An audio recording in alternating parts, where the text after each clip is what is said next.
Il est 19h14, les journalistes ne peuvent plus faire leur métier dans des conditions optimales. Il y en a plusieurs qui se sont fait molester lors de manifestations. Cette fois-ci, c'est un journaliste de CNews. CNews qui était parti faire un reportage au théâtre de la Gaîté Lyrique. Théâtre qui est occupé par un groupe de migrants depuis plusieurs mois, malgré la décision du tribunal administratif qui a ordonné son évacuation. Il s'est fait agresser par une quinzaine de personnes. Vous allez entendre ces mots. L'interview a été enregistrée ce matin et depuis, ce journaliste de CNews que nous avons choisi d'appeler Sylvain a obtenu 3 jours d'ITT. Bonsoir Sylvain. Bonsoir. Alors vous êtes journaliste à CNews, merci de nous répondre ce soir. Vous êtes fait agresser en marge d'un reportage, je crois que c'était hier, aux alentours de 19h30 par une quinzaine d'individus, des migrants qui ont pris possession, on en parle souvent, de la Gaîté Lyrique. C'est un théâtre parisien qui est situé dans le 3e arrondissement, ça fait des mois que ça dure.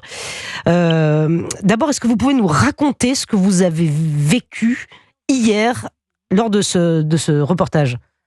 Oui, alors j'ai déjà commencé par en fait le reportage se déroulait en 2 parties, j'ai envie de dire, c'est-à-dire que je devais interviewer les riverains qui sont autour de la Gaîté Lyrique et c'est un reportage que je fais au téléphone pour pas être remarqué. Je suis accompagné d'un agent de sécurité qui était avec moi et je lui dis reste bien loin de moi, je veux pas être identifié comme un journaliste. Donc j'ai essayé de prendre les gens vraiment dans des recoins de la place pour pas être vu et puis je fais mon reportage, ça dure je sais pas, je suis resté 2 heures sur place à peu près.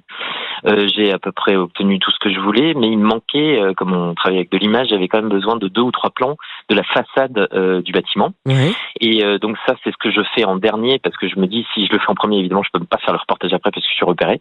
Donc je me mets pas tout près, je me mets à 50 mètres du lieu, juste en face du, si vous voulez, un petit peu décalé du café, donc vraiment à 50 mètres à peu près.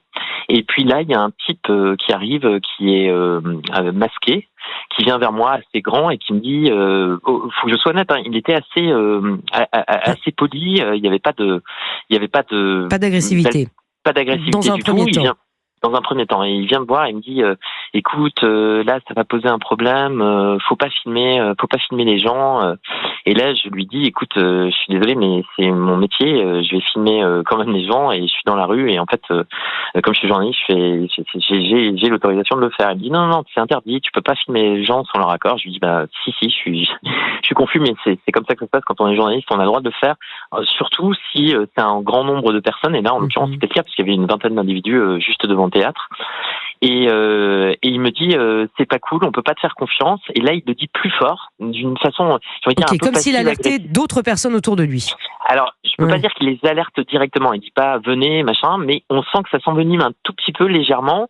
Et il me dit c'est pas cool, et quand il dit c'est pas cool, il le dit vraiment plus fort. Et là à ce moment-là il y a un individu qui vient vers moi et qui me dit tout de suite t'arrêtes de filmer, etc., qui met la main devant le téléphone et là c'est plus un individu mais c'est d'un seul coup une vingtaine d'individus. Une vingtaine d'individus, Sylvain. Une vingtaine d'individus vous êtes pris à partie par une vingtaine d'individus. Et votre agent de sécurité, que fait-il à ce moment-là ? Alors à ce moment-là, heureusement, il est pas loin. Je lui avais demandé de rester à quelques mètres de moi. Donc et là, il intervient tout de suite. Il intervient et il arrive à me faire sortir du groupe, mais il se prend aussi des coups. J'en prends aussi. D'ailleurs, j'ai revu après les images d'un riverain qui avait filmé ce qui s'était passé et je vois que je prends un coup tout de suite en fait dans le visage. Et puis après ça continue en fait, on pense pouvoir sortir et puis même dans ma tête je me dis je vais me réfugier dans le café et puis je me suis dit non c'est pire parce que si je vais dans le café ils vont démonter le café avec moi à l'intérieur, ça va être horrible. Et je me dis il faut que j'aille le plus proche possible de la rue parce que il y a un espèce de grand boulevard qui est juste derrière et je me suis dit plus je suis proche de la rue plus je peux m'échapper quoi. Quelle angoisse. Si vous voulez Sylvain, on a un extrait sonore de la scène, écoutez. Mais pourquoi tu nous filmes? C'est interdit là. C'est interdit là. Pourquoi tu me filmes? Les autres ne sont pas là.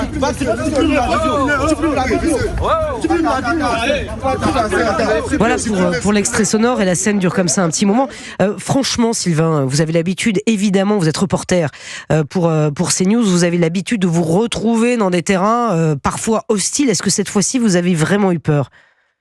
Alors, Je dirais que j'ai eu peur a posteriori parce que il y a cette scène qui est assez impressionnante, mais j'ai l'impression de garder plus ou moins le contrôle. C'est-à-dire que j'arrive toujours à garder mon téléphone sur moi, à le changer de poche pendant qu'ils essaient de me fouiller. J'arrive à le changer de poche dans le vacarme et dans le, si vous voulez, dans le brouhaha. J'arrive à faire des choses. Donc je suis encore tout à fait lucide, etc. Et j'ai l'impression de maîtriser le truc jusqu'au moment où je me retrouve par terre. Et donc là, ils me foutent par terre.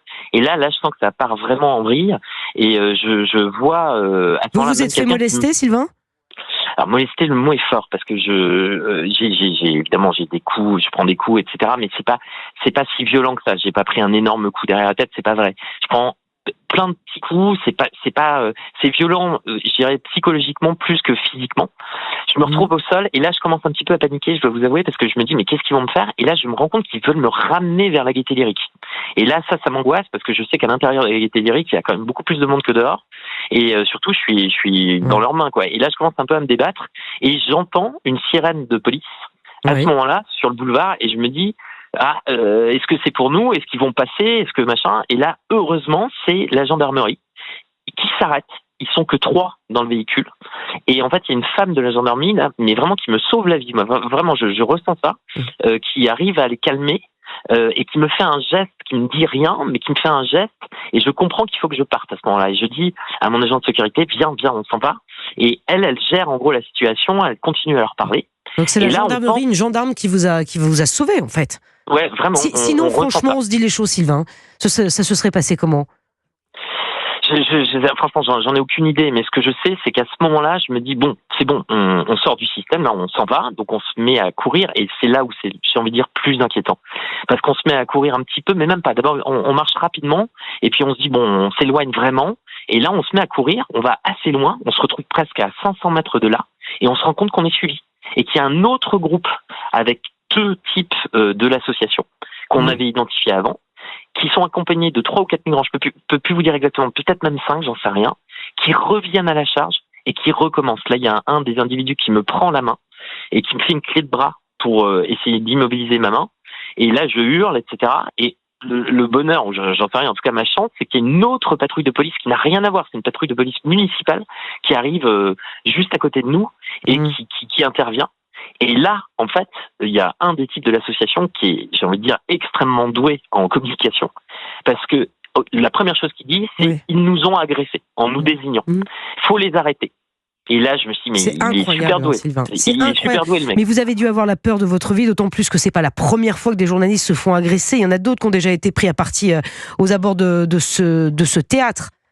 Alors, la peur de ma vie, je dirais pas, parce que j'ai vécu pas mal de situations angoissantes, mais c'est surtout, j'ai envie de vous dire, après, quand on arrive à s'extirper de cette situation de nouveau, parce qu'il y a un taxi qui passe, j'arrive à faire arrêter le taxi, à monter à l'arrière, et le taxi comprend qu'il y a une situation bizarre, et il comprend tout de suite, et ça, c'est là où, encore une fois, on a beaucoup de chance, la voie est libre devant nous, il n'y a pas d'embouteillage, et il réussit à foncer et à nous faire sortir et à vous extraire du lieu. C'est incroyable, Sylvain. Donc, vous avez l'intention de porter plainte auprès de la police ? Alors ça c'était déjà fait dès hier soir, j'ai envie de vous dire, parce que en fait hier soir j'étais franchement un peu sonné après ce qui venait d'arriver. On a quand même regardé avec mon agent de sécurité que je remercie. À l'antenne, j'ai vraiment. Heureusement qu'il était là. Il a fait son travail, il vous a protégé, bien sûr. Réellement, et il a pris pas mal de coups aussi pour moi, et sans lui, là franchement tout seul, je sais pas comment. C'est quand même incroyable, Sylvain, ce que vous racontez. C'est une scène qui se passe dans Paris. C'est ahurissant. Vous en avez vécu d'autres, des situations inconfortables? Alors pour vous dire vraiment des situations à risque, ça arrive assez souvent dans notre métier. On sait que les caméras sont pas toujours acceptées partout. Là, c'était un téléphone portable, mais même avec les téléphones portables, maintenant on fait très très attention. Je vais souvent dans des cités. J'ai l'habitude de toujours m'en sortir. J'ai même été sur des terrains de guerre, etc. Et j'ai jamais eu de soucis en réalité. Et là, ça m'a vraiment sonné, parce que je me suis dit, mais mince, je suis en plein Paris, il est 19h30, il fait même pas encore nuit, comment c'est possible qu'une situation dégénère à ce point-là? Il y a aussi une chose que je voulais vous dire qui est quand même assez importante. Quand on s'est retrouvé avec la police, il y a quand même des gens qui ont témoigné en ma faveur tout de suite, qui ont dit c'est inadmissible, mais comment on peut faire ça à des journalistes. Tout de suite, ils ont compris la situation. Et puis il y en a d'autres, le débat était en cours dans la rue. C'est qui ont dit oui, mais les journalistes n'ont pas à filmer, ils n'ont pas à demander à filmer sans demander d'autorisation. C'est scandaleux. Ce sont des associations. Alors non, eux, c'était des gens qui passaient. Et je me suis dit, mais c'est fou, la France est clivée, en fait. La France est clivée, c'est-à-dire que je représente un moment Les journalistes ne peuvent plus faire leur travail. Les journalistes, franchement, Sylvain, cette situation ne se serait pas présentée il y a 10 ans, on est d'accord. Enfin, franchement. Je sais pas, parce que ça fait un petit moment que je travaille. Je sais qu'il y a des endroits où ça fait plus de 20 ans que j'ai une carte de presse, donc je sais qu'il y a des endroits où je me méfie peut-être davantage. C'est peut-être aussi c'est là où je me suis pas forcément rendu compte de ce qui se passait, parce que je me suis dit là, franchement, on est dans un quartier où normalement il y a aucun souci, et peut-être que c'était aussi un peu ma faute d'y aller en me disant non mais il peut rien arriver. Et en fait non, c'est souvent sur des choses où on s'attend pas à ce que ça arrive, que finalement les choses sont les plus dangereuses. Ouais. Bien, Sylvain, merci beaucoup, en tout cas d'avoir pris la parole sur Europe 1. Reposez-vous, vous avez le droit de vous reposer, de reprendre vos esprits. Merci beaucoup en tout cas d'avoir raconté votre histoire. Des journalistes qui sont pris à partie sur le terrain, malheureusement, il y en a de plus en plus. C'est arrivé à vous, Sylvain, d'autres de vos collègues, d'autres rédactions aussi se font bousculer lors de certains reportages. C'est extrêmement inquiétant. Merci beaucoup, Sylvain. Merci à vous. Europe 1 Soir Week-end, 19h, 21h, Pascal de la Tour du Pin. Il est 19h25 et Elia, restauratrice du bistrot Gaieté Lyrique, est déjà dans ce studio. Bonsoir Elia, on va vous entendre. Merci d'être là. Merci à vous de m'avoir invité. Bon Elia, on va vous entendre parce qu'aujourd'hui ça a été encore une grosse mobilisation devant. Vous vivez l'enfer, hein, on va en parler dans un instant. Mais d'abord je voudrais savoir, peut-être Sarah, Jules, quand vous entendez le témoignage de ce journaliste de CNews qu'on a appelé Sylvain, franchement, Jules Torres. C'est un témoignage scandaleux, poignant. Je vais essayer de pas écorcher son nom parce que moi je connais ce journaliste. Je le connais. On l'a appelé Sylvain pour des raisons de sécurité. Je le connais même très bien et en effet, il a voulu requérir l'anonymat parce que il y avait un danger pour sa sécurité. Qu'on a vu hier. On a un journaliste en 2025 en France, dans la capitale, dans le 3e arrondissement de Paris, qui ne peut pas faire son métier. Vous vous rendez compte ? À 19h30. Et avec de la police, il a subi des clés de bras, des provocations, de la violence. Donc on voit quand même qu'il y a, dans notre pays aujourd'hui, des journalistes qui ont des cartes de presse, qui ont le droit de faire des reportages, qui ont le droit de filmer et qui malheureusement ne peut pas. Pourquoi ? Parce que l'État s'est défaussé des responsabilités qui sont les siennes, à savoir d'assurer la sécurité de leurs concitoyens. Oui, c'est incroyable. Moi, je suis absolument sidérée. Je ne savais pas qu'un journaliste avait un garde du corps quand il se déplaçait. Je le découvre aujourd'hui. Un agent de sécurité. Un agent de sécurité. Mais moi, je suis pas journaliste et je savais pas que pour faire son métier, à 19h dans Paris, il fallait un agent de sécurité avec soi. Il a quand même 3 jours d'ITT, ce qui n'est pas rien. Je vais vous dire, si on continue comme ça, un jour, on aura un décès. Ça me paraît, quand on arrive avec des...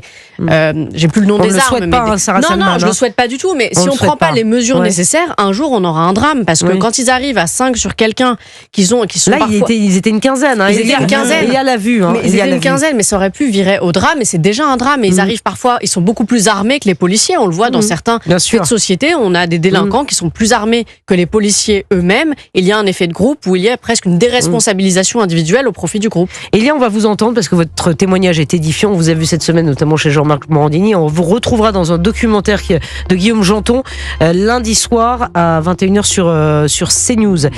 Si je ne m'abuse. Elia, non mais c'est dingue. Elia, elle a un restaurant au Théâtre de la Gaîté. C'est dommage. C'est l'enfer. Elle ne peut pas travailler. Ces migrants sont devant. Et encore aujourd'hui, Elia, vous avez dû subir des mobilisations, des manifestations. On en parle tout de suite sur Europe 1. Il est 19h28.